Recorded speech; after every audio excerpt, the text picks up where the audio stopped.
Radio JM, information.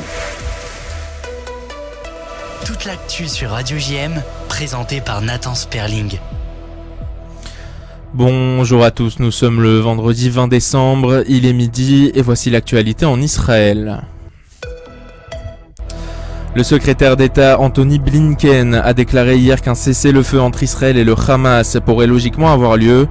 Je cite, « Mais ce qui a changé est ceci, le Hamas sait que la cavalerie ne viendra pas à sa rescousse. Pendant des mois et des mois, le Hamas a espéré une guerre plus large avec le Hezbollah, qui viendrait créer plus de problèmes à Israël sur d'autres fronts et aiderait le Hamas à perdurer. Nous savons maintenant que c'est un échec, ils savent que c'est un échec. » Fin de citation.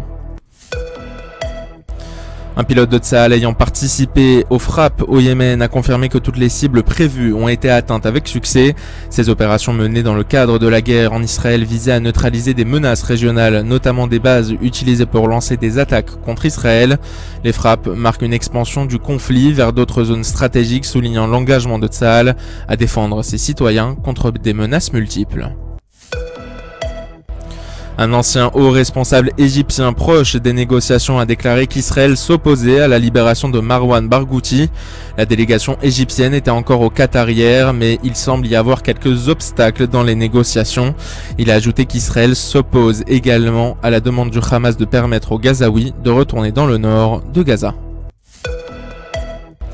Human Rights Watch et Médecins sans frontières ont à leur tour accusé Israël de mener des actions pouvant être qualifiées de génocide à Gaza. Ces organisations dénoncent les frappes israéliennes, l'impact dévastateur sur les civils et l'accès limité à l'aide humanitaire. Elles ne parlent toujours pas des otages encore retenus par les terroristes du Hamas. Je le rappelle, cela fait 441 jours que 100 otages n'ont toujours pas retrouvé leur famille. Elles appellent également à une enquête internationale pour établir d'éventuelles responsabilités, soulignant que les violences ont causé des pertes massives parmi la population palestinienne.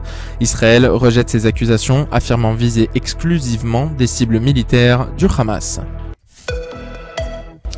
À l'international maintenant, un ministre du gouvernement suédois a déclaré que son pays cesserait de financer l'UNRWA.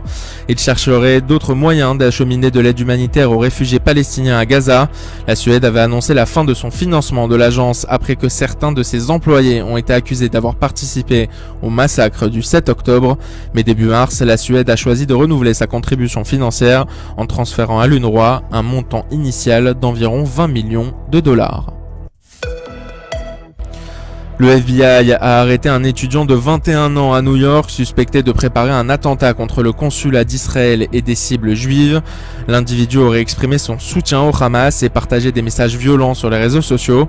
Il aurait également cherché à se procurer des armes et explosifs. L'enquête, basée sur une surveillance et des informateurs, souligne la menace persistante contre les intérêts israéliens et juifs aux États-Unis.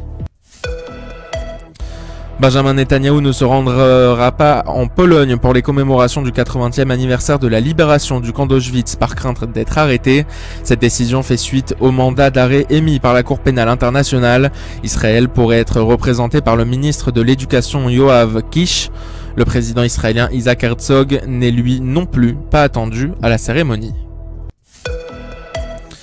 9 Palestiniens ont déposé une plainte contre le gouvernement américain, l'accusant de n'avoir pas organisé l'évacuation de ses ressortissants de la bande de Gaza pendant le conflit entre Israël et le Hamas. Les plaignants détenteurs de la nationalité américaine affirment avoir été abandonnés dans des conditions dangereuses malgré leurs demandes répétées d'assistance. Ils dénoncent une négligence de la part des autorités américaines qui auraient ignoré leur devoir de protection consulaire. En sport, le stagiaire de la semaine Louis Robert nous donne cette information. Mercredi soir avait lieu le match de basket de Ligue des Champions entre Nanterre et l'Hapoel Holon au stade Maurice Thorez de Nanterre. Il a été perturbé par des manifestants pro-palestiniens. Prévu à huis clos, il s'est joué avec du public après une décision tardive. Des drapeaux palestiniens ont entraîné des échauffourées et une interruption de 10 minutes pour évacuer des manifestants. Un officiel de Nanterre a déclaré, je cite, « La sécurité de nos joueurs et du public reste notre priorité absolue. » Fin de citation. Nanterre a finalement remporté la rencontre 87-77. Voilà pour l'actualité en Israël. Prochain rendez-vous avec l'information à 14h pour le journal de Steve Nadjar. Shabbat Shalom à tous et bonne écoute sur les ondes de Radio JM.